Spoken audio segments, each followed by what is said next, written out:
행복한 안식일입니다. 네. 매일매일 초롱초롱한 눈빛으로 또 하나님의 말씀을 우리 귀담아 듣는 우리 성도님들의 모습이 기억에 많이 남을 것 같습니다. 그리고 집회가 마치고 인사를 드릴 때마다 늘 반갑게 또 대해주신 우리 성도님들께 다시 한번 감사드립니다. 충주 목행교회는 찬양이 살아있는 교회입니다. 계속 시간을 보내면서 느끼는 게 찬양의 힘이 굉장히 강력하구나. 가사와 또 음성과 또 선율과 모든 게 좋아해서 우리의 마음을 하늘로 이끌어 주시는 우리 찬양대회도 다시 한번 감사의 말씀을 드립니다. 서울에 무슨 볼 일이 있어서 교회 서울에 오시면 어느 교회 오셔야 돼요? 본부교회. 다른 교회 가시면 안 됩니다. 청량리, 삼육중앙, 묵동 막 있는데 교회는 반드시 본부교회로. 그러면 제가 잘 모시도록 하겠습니다. 엿새 동안 이 창조 사역을 마치고 하나님이 그 지으신 모든 것을 보시니 보기에 얼마큼 좋았어요? 심히 좋았습니다. 이 말씀을 하시고 우리 하나님은 안식에 들어가셨어요. 하나님은 엿새 동안 열심히 일을 하셨기 때문에 피곤하셨을까요? 안 피곤하셨을까요? 우리 인간의 눈을 보면 피곤하셨을 것 같은데 그렇지 않아요. 이사야 40장 28절을 보면 너는 알지 못하였느냐 듣지 못하였느냐 영원하신 하나님 여호와 땅끝까지 창조하신 자는 피곤하지 아니하시며 곤비치 아니하시며. 그래서 하나님을 위해서는 피곤해서 이 안식일을 제정한 게 아니고 누굴 위해서 제정하셨을까요? 우리 사람을 위해서, 저와 여러분을 위해서 안식일을 창조하셨습니다. 한 달을 구별하는 겁니다. 우리 하나님은 우리 성도님들과 데이트를 하고 싶어서요. 데이트 해보셨나요? 해보신 분이 몇 분 안 계세요. 데이트를 하면 보통 무슨 대화를 나누죠? 한 주 동안에 무슨 고충이 있었는지 없었는지, 또 한 주 동안에 감사했던 내용들은 뭐가 있었는지, 또 하나님께서 응답을 해주시면 좋을 만한 그런 기도 제목은 뭐가 있었는지, 이렇게 하나님과 개인적으로 마음속으로 충분한 대화를 꼭 나누게 되시길 간절히 바랍니다. 그 히브리서 4장 10절 11절에 이미 그의 안식에 들어간 자는 하나님이 자기 일을 쉬신과 같이 자기 일을 쉬느니라. 그러므로 우리가 저 안식에 들어가기를 힘쓸지니. 엿새 동안 열심히 일을 하셨죠. 지금도 막 집안에 뭘 할지 생각나는 분 계세요? 잠시 내려놓으십시오. 내려놓는다고 지구가 망하지 않습니다. 잠시 중단하고 하나님께서는 우리 성도님에게 복을 주기를 원하세요. 그래서 그 축복의 안식의 축복 속으로 들어가도록 우리도 노력을 해야 합니다. 그렇게 풍성한 복을 누리시게 되길 간절히 바랍니다. 오늘 말씀의 제목은 꽃들에게 희망을입니다. 본문 말씀은 요한복음 5장입니다. 저는 오늘 전도회, 이번 주 전도회 제목들이 다 책 제목에서 좀 가져온 것 같아요. 이 꽃들에게 희망을, 책 제목이 너무 예쁘죠? 근데 이 책의 내용을 보니까 불확실함에 몸을 던지는 이야기입니다. 형식은 동화 형식을 취했지만 어른들을 위한 우화예요. 이 책의 주인공은 이제 두 명이 나옵니다. 줄무늬 애벌레와 노란 애벌레가 나와요. 그들이 삶의 의미를 찾아가면서 여행을 떠납니다. 수많은 애벌레들이 목적도 없이 무작정 막 어디론가 올라가요. 그런데 수많은 애벌레들이 저렇게 올라가요. 기둥을 만들어서. 근데 올라가는 길이 굉장히 험난합니다. 올라가려면 남들을 확 짓밟아 버려야 돼요. 그리고 남들이 이게 뭉개져야 내가 유리한 고지를 차지할 수가 있어요. 내가 올라가다가 잘못 밟잖아요, 밑에를. 그럼 애벌레가 어떻게 될까요? 떼구르떼구르 굴러가지고 땅에 떨어져 버려요. 그럼 죽는 거예요. 이렇게 무한 경쟁의 세상 속에서 애벌레가 열심히 저 하늘을 향해서 올라갑니다. 근데 갑자기 애벌레가 회의감이 들었어요. 그래서 이게 인생 맞나? 하면서 올라가다가 다시 내려옵니다. 그래서 이 노란 애벌레와 서로 이야기를 나눠요. 야, 우리 그냥 무조건 올라가는 게 인생 아니잖아. 좀 내려와서 심도 갖고 서로 대화도 하고 좀 여유도 갖고 그렇게 해서 좀 삶의 의미를 느끼면서 사는 게 진짜 인생의 맛 아니겠어? 그런데 이 줄무늬 애벌레는 여전히 마음속에 아쉬움이 남았어요. 우리 성도님들도 그러죠. 뭐 하고 싶은데 못하면 그거 언제 하나. 꼭 기회가 되면 꼭 한번 내가 해야 하는데 아쉬움이 남아요. 그래서 이 줄무늬 애벌레는 갑자기 아쉬움이 들어서 또 다시 스스로에게 질문을 해요. 저 꼭대기는 도대체 뭐가 있을까? 내가 알지 못하는 굉장히 무엇인가 큰 게 저기 위에는 있을 것 같아. 그러니까 그 수많은 애벌레들이 저 방향을 향해서 나가지 않겠어? 그런데 결국은 올라가요. 굉장히 고생하면서 생명의 위협을 당하면서 올라갔는데 올라가서 뭘 보았을까요? 아무것도 없어요. 그냥 애벌레들이 올라가서 애벌레 가장 위에서 그냥 허공을 보고 왔어요. 그런데 분명히 애벌레들이 올라갔다가 내려올 때 물어봤거든요. 저 위에 뭐가 있어? 대답을 안 해줘요. 그래서 너무 궁금해가지고 저 위에까지 갔는데 도대체 아무것도 없었습니다. 열심히 이 꼭대기를 향하여 올라가는 이 애벌레들의 모습은 마치 우리가 이 세상에서 살아가는 모습과도 거의 흡사합니다. 오늘 살펴볼 요한복음 5장에 베데스다 못에서 예수님을 만난 38년 된 중풍병자의 이야기가 나옵니다. 요한복음 5장 2절 5절 보시면 예루살렘에 있는 양문 곁에 시브리 말로 베데스다라 하는 못이 있는데 거기 행각 5이 있고 그 안에 많은 병자, 소경, 절뚝발이, 혈기 마른 자들이 누워 물의 동함을 기다리니 이에 천사가 가끔 못에 내려와 물을 동하게 하는데 동한 후에 먼저 들어가는 자는 어떤 병에 걸렸든지 낫게 되밀어라. 거기에 38년 된 병자가 있더라. 이 예루살렘의 양문 곁에는 어떤 연못이 있었다고요? 베데스다. 베데스다에 한 전설이 있어요. 가끔씩 하늘에서 누가 내려와요?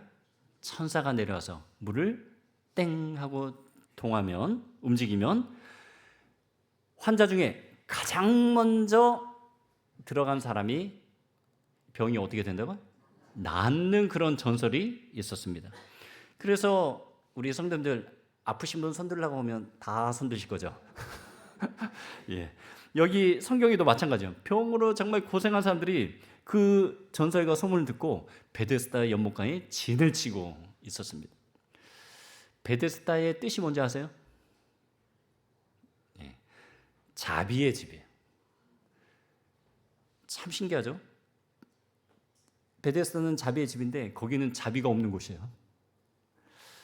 예. 물이 움직이려면 가장 먼저 들어간 사람은 중병에 걸린 사람일까요? 아니면 병이 약한 사람일까요? 무좀 걸린 사람이 가장 먼저 들어가요. 정말 필요한 사람은 못 들어가요. 정말 아이러니합니다. 베데스다 연못에 있는 환자들 보면 우리 사이하고 똑같아요.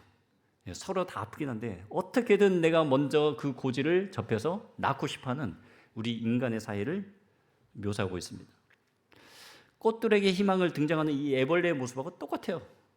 남을 짓밟아야 내가 올라갈 수 있거든요. 예, 거기에 이제 실제 가보시면 저도 여기를 가봤어요. 성지순례 때 정말 땅속 깊숙이 베데스다 연못이 그대로 발견이 됐습니다. 베데스다 못이 저 위에 있고 솔로몬 행각이 바로 밑에 쪽에 있어요. 그 다음에 요한복음 9장에 나오는 실로암 못에 그 소경이 낫는 장면, 그것도 베데스다에서 일어난 기적이거든요. 그 실로암 못이 바로 이렇게 가까이에 타 있습니다. 정말 이 아프리카에 한 속담이 있어요. 매일 아침에 아프리카에 사슴이 눈을 뜬다. 그는 가장 빠른 사자보다 더 빨리 달려야 한다는 것을 알고 있다. 그렇지 않으면 잡혀 먹힌다. 잡혀서 죽는다. 매일 아침 사자가 눈을 뜬다. 그는 가장 느린 사슴보다 더 빨리 달려야 한다는 것을 안다. 그렇지 않으면 굶어 죽는다. 당신이 사자이든 사슴이든 중요하지가 않다. 매일 아침 해가 뜨면 당신은 달려야 한다. 예. 우리 주변에도 이 사자처럼 힘이 세신 분들이 있어요. 또 높은 자리에 계신 분들이 있어요. 그분들도 하루를 정말 바쁘게 살아가요. 그런데 사슴처럼 힘이 없고 낮은 자리에 있는 사람도 바쁘게 살아가요. 예. 지혜, 능력 상관없이 정말 하루 종일 우리는 뛰면서 살아갑니다. 왜냐하면 우리는 경쟁사회에 살기 때문에 잡아먹든지 잡혀먹든지 아주 살벌한 이 세상에 우리는 살아가고 있어요. 그런 사회에서는 필연적으로 낙오자가 생길 수밖에 없습니다. 예수님께서 그 누운 것을 보시고 병이 오랜 줄 아시고 이르시되 내가 낫고자 하느냐. 이 38년 된 중풍병자도 거기 사회에서는 낙오자였어요. 그런데 예수님이 찾아오셨죠. 제가 학창 시절에 이 사랑의 손길이라는 동아리를 따라서 이 철원에 있는 은혜 요양원에 방문해 본 적이 있습니다. 제가 갑자기 기억을 더듬어 보니까 우리 이진선 목사님 거기에 전도사님으로 계셨대요.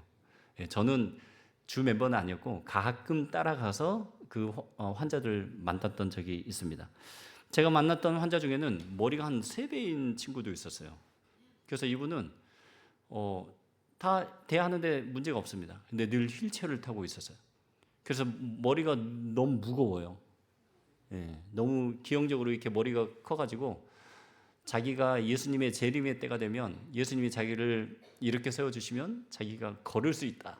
그런 희망을 가지고 저한테 이야기하는 그 친구를 만난 적이 있습니다. 그리고 또 제가 만난 환우분 중에 한 40년 이상을, 제가 그때는 20대 초반이었거든요. 40년 이상을 그냥 병상에서 평생 누워 계신 분을 제가 봤어요. 근데 옆에서 누가 기도해주고 간병을 하는데 거기 위에만 살아있는 거예요. 다 사지가 그냥 마비가 됐어요. 그래서 옆에서 먹을 거 주면 옆에 고개만 돌리고 먹고, 또 누가 휠체어로 이게 이 베드를 밀어주면 그제서야 갈 수 있고, 그 다음에 뼈가 뭐 다리 근육인데 한번 만져봤어요. 근데 너무나 얇아요. 정말 살이 근육이 하나도 없어요. 근데 그런 분에게 만약에 예수님이 찾아오셔서 내가 낫고자 하느냐라고 질문한다면 이 환자가 과연 믿을까? 어떤 방법으로? 라는 생각이 당연히 들 것 같아요. 예수님은 38년 된 중풍병자를 찾아 물어보셨어요. 내가 낫고자 하느냐? 수많은 병자 중에 예수님은 왜 그를 찾아갔을까요? 시대의 소망 202페이지에 이렇게 이야기하고 있습니다. 구주께서는 가장 처참한 형편에 처한 한 사람을 보셨다. 그 환자는 홀로 쓸쓸하게 자기는 하나님의 자비에서 끊겼다고 생각하면서 오랜 불행의 세월을 보내왔다. 최악의 상황 가운데 있는 그 사람을 보시고 예수님께서 곧바로 그 환자에게 갔습니다. 이제 병자가 예수님께 이야기하죠. 주님, 물이 동할 때 나를 못에 넣어줄 사람이 없어가지고 다른 사람이 다 가버리고 저는 가장 마지막이에요. 그럴 때 예수님께서 뭐라고 하셨어요? 내가 내 자리를 들고 걸어가라 라고 이야기하셨습니다. 되게 예수님은 고치실 때 순서가 좀 뒤바뀌어 있는 경우가 있어요. 보통 우리는 의사 선생님이 가서 병을 고쳐주신 다음에 이제 걸어보세요 그렇게 하잖아요. 근데 지금 걷지도 못한 사람한테 뭐라고 예수님이 이야기하세요? 걸어라. 그럼 어떻게 해야 돼요, 우리 환자는? 자신의 믿음을 활용해서 예수님의 그 손을 잡아야 돼요. 그 다음에 그 말씀에 순종을 해야 합니다. 그럴 때 기적이 발생한다는 이 원리가 성경에 기록되어 있어요. 예수님의 능력은 예전이나 지금이나 변함이 없습니다. 우리가 생각하는 정말 가장 비참한 사람이라 할지라도 예수님은 능히 뭐 할 수 있다? 회복시키실 수 있는 아주 능력의 분이십니다. 병자는 스스로 병을 나을 수가 없어요. 우리도 스스로 거룩해질 수가 없어요. 오직 하나님만이 가능케 하십니다. 그리고 예수님께서 병자를 고칠 때는 쇼를 하지 않아요. 그냥 겉에 보이는 모습만 하지 않고요. 그분의 그 육체도 고치지만 그 전에 무엇을 먼저 고치세요? 마음을 고치세요. 마음. 근데 이 마음과 육체는 굉장히 상관관계가 있어요. 그래서 이 병의 근원을 어루만져 주시는 우리 예수님의 모습을 보시게 되길 간절히 바랍니다. 우리도 이 장면을 보면서 중풍병자도 하지만 우리도 어떻게 될 수 있다? 우리도 믿음을 가지고 예수님의 은혜의 손에 접촉이 된다면 그분의 방문에 그분의 오심에 나도 응답을 한다면 충분히 나에게 있는 모든 병들도 나을 수 있다는 그런 확신을 갖게 되길 간절히 바랍니다. 시대요소망 203페이지에 이런 말씀입니다. 그대의 의지가 정말 중요해요. 그리스도의 편에 들어 그분을 섬기고자 뜻을 세우고 그분의 말씀에 의지하여 행동할 때 그대는 무엇을 얻을 것이다? 힘을 얻을 것이다. 악한 행습, 곧 오랜 방종을 통하여 영육을 속박한 강력한 정욕이 무엇이든지 그리스도께서 능히 거기에서 구출하실 수 있으며 또한 구출하기를 원하신다. 우리는 하나님은 다 준비가 되셨어요. 우리가 무엇을 가지고? 의지를 가지고 그분을 알아가기로 결심하고 말씀에 순종하기로 행동을 하면 우리가 정말 바꾸기 힘든 그런 악한 행동이라 할지라도 습관이라 할지라도 하나님께서는 능히 고쳐주실 수 있다는 사실을 믿게 되시길 간절히 바랍니다. 38년 된 중풍병자가 병의 고침을 받은 다음에 그 다음에 어떻게 살았을까요? 성경에 기록이 안 돼 있어요. 성도님은 어떻게 사셨을 것 같아요? 38년 된 중풍병자였는데 예수님 만나서 고침을 받았단 말이에요. 어떻게 사실 것 같아요? 네? 열심히 사셨을 것 같고 또 방금 뭐라고 하셨어요? 안 들려가지고 어떻게 사는 거예요? 누워서 산다. 병 고침 받았으니까 이제 열심히 예수님에 대한 소문을 내라고 해서 소문이 나는 게 아니에요. 정말 병 고침을 받은 사람들이 은혜를 입었기 때문에 말하고 싶어요. 그분의 능력에 대해서. 그렇게 하면서 하나님의 은혜를 찬양하며 예수님의 그 자비를 증거하는 삶을 살지 않았을까요? 오늘 전도의 마지막 날 제목이 꽃들에게 희망을이에요. 저는 어떻게 해서 이 저자가 이렇게 아름다운 제목을 만들었을까? 그게 궁금했어요. 애벌레들이 기둥을 올라가면서 경쟁하면서 이 목표를 향해서 나아가지만 막상 가보니 허상에 불과했던 걸 경험했잖아요. 그래서 애벌레에게도 진정한 희망이란 무엇일까?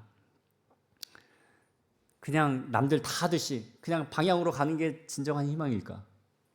아니다. 그 결론이 그렇게 나와 있습니다. 애벌레가 갑자기 누에고치를 보고 대화를 한 다음에 갑자기 뭐로 샥 바뀌어요? 나비가 돼요. 나비가. 나비가 되면 애벌레였을 때는 그 조금 올라가는데 힘겹게 올라가는데 나비가 되니까 너무나 자유롭게 가는 거예요. 그래서 나비가 최종적으로 가는 곳이 어디예요? 꽃입니다. 꽃. 그래서 이 꽃은 애벌레가 정말 진정한 자유를 찾아 나비가 돼서 가는 종착지. 그렇기 때문에 희망을 앞에 뭘 붙였어요? 꽃들에게 희망을. 그래서 우리도 사실은 이 나비의 비유는 우리가 예수님 오셨을 때 우리의 모습이 호련히 바뀌리니 원래는 애벌레 같은 모습이 나비의 모습으로 바뀌었을 때 우리가 이런 이야기를 많이 듣지 않습니까? 38년 된 중풍병자도 마찬가지였어요. 이 책 속에 나와 있는 주인공과 똑같아요. 정말 인생에서 허무함과 염증을 느끼면서 죽을 날만을 그냥 기다리면서 신랄 같은 희망을 가지고 그냥 살아가는 존재였어요. 하지만 누가 찾아오셨어요? 예수님이 찾아오셨습니다. 그래서 우리도 우리 충주교회, 목행교회 우리 성도님들도 이 꽃들에게 희망을, 이 제목을 꼭 기억하시고 나비처럼 훨훨 나시게 되길 간절히 바랍니다. 38년 된 이 중풍병자 어떻게 살았을까 상상을 해보는 겁니다. 제가 이 하나님의 은혜를 경험하고 예수님의 은혜를 경험하고 받은 은혜를 무엇인가를 하려는 그런 분들을 제가 만나본 적이 있어요. 그래서 그 한 이야기만 하고 제가 말씀을 마치도록 하겠습니다. 제가 작년 2024년 7월 7일부터 18일까지 36대 신대원에서 제가 향학 우리 이진성 목사님 같이 공부를 했습니다. 하는 동안에 네팔로 단기 선교를 좀 다녀왔습니다. 거기 갔더니 정말 많은 일들이 있었어요. 네팔에 도착하는 순간 갑자기 비가 오고 막 폭우가 치고 번개가 쳤어요. 산사태가 나가지고 교량이 다 끊어졌대요. 그래서 우리가 가려는 그 목적지에 못 갔어요. 교량을 복구하려면 한 3일이 걸린대요. 3일 동안 어떻게 길을. 그래서 우리의 계획들이 완전히 뒤죽박죽이 됐어요. 원래 거기에는 이제 개신교, 우리 교단, 타교단의 목사님들이 한 100여 명 정도 모일 계획이었어요. 근데 한 8시간 걸리는데 교량이 끊겨서 못 가니까 이분들이 오토바이를 타고 우리 쪽으로 건너 오셨습니다. 그래서 아침 6시부터 밤 9시까지 우리 예전에 한국교회 막 뜨거웠을 때 정말 사경이 오랫동안 한 것처럼 말씀의 잔치가 하루 종일 벌어졌어요. 그때 그 제복을 단복을 입은 친구들이 이제 선교사 교육을 받은 친구들이었어요. 그렇게 개신교 목사님 원래 100명이었는데 한 40여 명, 그 다음에 선교사 한 30여 명 해가지고 집회가 진행이 됐습니다.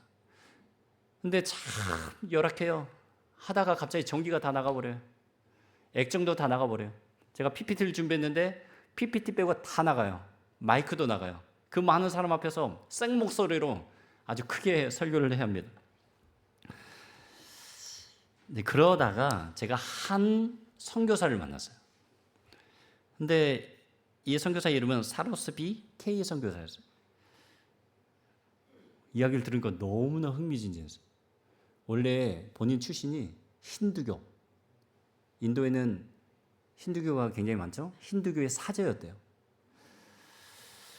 그 어머니 뱃속에 자기 형님들이 이게 배웠을 때 아무튼 모두 다 어떻게 사생아가 되고 죽게 됐대요. 근데 세 번째 아이는 좀 낫지 않는 그런 마을의 풍습이 있었는데 아무튼 자기를 낳고 난 다음에 자기가 버림을 받았대요. 그래서 어디에 버렸냐면 코브라와 뱀이 있는 곳에 버림을 받았는데 그 코브라 뱀이 아이를 물지 않고 쑥 지나갔대요. 그래서 이 아이는 버리면 안 되겠구나 해가지고 그 길로 이제 사제의 길을 들어가게 됐습니다.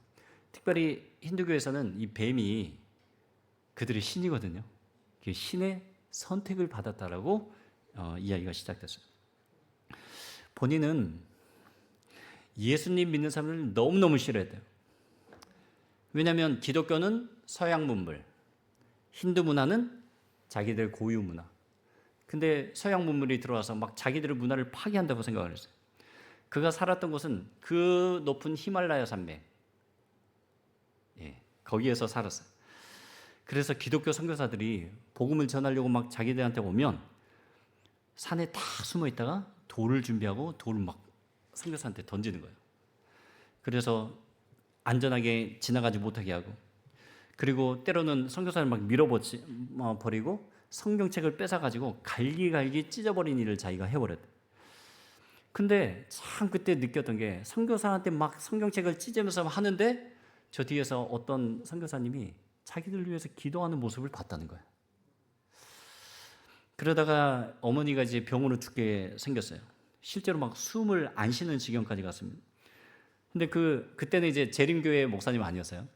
개신교 어떤 목사님이 와가지고 간절히 죽은 어머니를 위해서 중보 기도를 했는데 그 기도를 하면서 어머니가 살아났대요. 자기 눈앞에서. 야, 어떻게 이런 힘 있는 종교가 있느냐 하면서 기독교에 관심을 갖게 되고 믿기로 결심을 했습니다. 그래서 이제 본인이 이제 힌두교 사제였다가 실제로 이제 기독교 선교사가 되기로 결심을 하고 이제 히말라야 산맥에 가가지고 복음을 전하고 있었어요. 그런데 이제 자기가 예전에 기독교 믿음 막 핍박을 하고 돌을 던졌잖아요. 똑같이 마을 사람들이 자기한테 그렇게 하더래요. 그래서 힘을 다해서 도망갔답니다. 막 도망갔어. 그런데 같이 자기가 온 동료가 있었는데 그 동료가 죽었대요. 봤더니 몽둥이로 머리를 쳐가지고 여기 머리가 터져가지고 죽어서 바닥에 누워 있는 장면을 봤어요. 그래서 본인은 어쩔 수 없이 그게 이제 경찰에 고소가 되고 그 친구는 몽둥이를 쳤던 친구는 이제 감옥에 갔지만 자기의 소중한 친구가 복음을 전하러 갔다가 순교당했어요. 정말 이 히말라야 산맥은 상당히 높아요. 에베레스트 산이 몇천 미터요? 8,848m입니다. 한라산의 한 4배 되죠. 그래서 본인은 한 4,000에서 5,000m 그 정도에 살았대요. 그래서 히말라야 산의 풍경이 어떠냐고 제가 물어봤어요. 왜냐하면 저희는 그때 폭우가 쳐가지고 안나푸르나를 갈 수가 없었거든요. 그냥 산을 포기했습니다. 그래서 궁금해서 막 물어봤어요. 그랬더니 히말라야 거기는 환경이 너무너무 다르대요. 모든 게 자연 그 자체고 망고, 나무, 또 무슨 산 열매가 그대로 있어요. 그 다음에 호수가 있고 호수에서 이 물이 있고 과일들, 나물들, 또 양과 염소 젖을 그대로 공급받고. 그런데 중요한 게 뭐냐고 했더니 다 공짜래요. 이 내려왔더니 다 시장 보면서 돈을 주고 사야 하는데 위에 있는 건 다 널려 있대요. 다 내 거래요. 그냥 하나님 주신 그대로 그냥 사용하면 되는 거야. 가서 정말 어떨 때는 막 추운 환경 속에서 모포를 가지고 있지 않았는데 굉장히 추운 날씨였는데 네, 거기에서 또 따스한 하나님의 사랑에 의해서 지냈던 경험도 하고. 인도의 3대 성인 중에 썬다싱이라고 들어보셨나요? 예, 썬다싱. 정말 유명한 일화가 있는데 히말라야 산맥을 넘어서 인도 사람으로 티벳인에게 복음을 전하러 갔다가 산맥이 너무 험준하니까 이제 날이 저물기 전에 얼른 저기 마을로 가야겠다 하고 티벳인 한 명은 갔대요. 근데 막 가고 있는데 저기 멀리에 무슨 형체가 보여요. 자세히 봤더니 사람인 거예요. 가다가 너무너무 추워가지고 웅크리고 죽기 일부 직전이었어요. 그래서 썬다싱이 말했어요. 가서 저 사람을 구해내자 했더니 티베딘이 그랬어요. 무슨 우리도 지금 얼어 죽게 생겼는데 지금 너무너무 추워 죽겠는데 무슨 저 사람을 구하냐. 저 사람은 그 운명에 맡기고 우리는 빨리 마을로 가자 하면서 흩어졌습니다. 근데 썬다싱은 너무 그 영혼이 불쌍해가지고 가가지고 부축을 했어요. 너무너무 힘들었어요. 나도 죽게 생겼는데 그 영혼을 끌고 열심히 마을을 향해 갔습니다. 근데 마을을 거의 갈 때쯤 해가 떨어지기 전에 반드시 마을을 가야 하는데 자기보다 먼저 떠났던 티베트는 어떻게 됐을까요? 한쪽에 얼어서 이렇게 죽어있는 모습을 봤대요.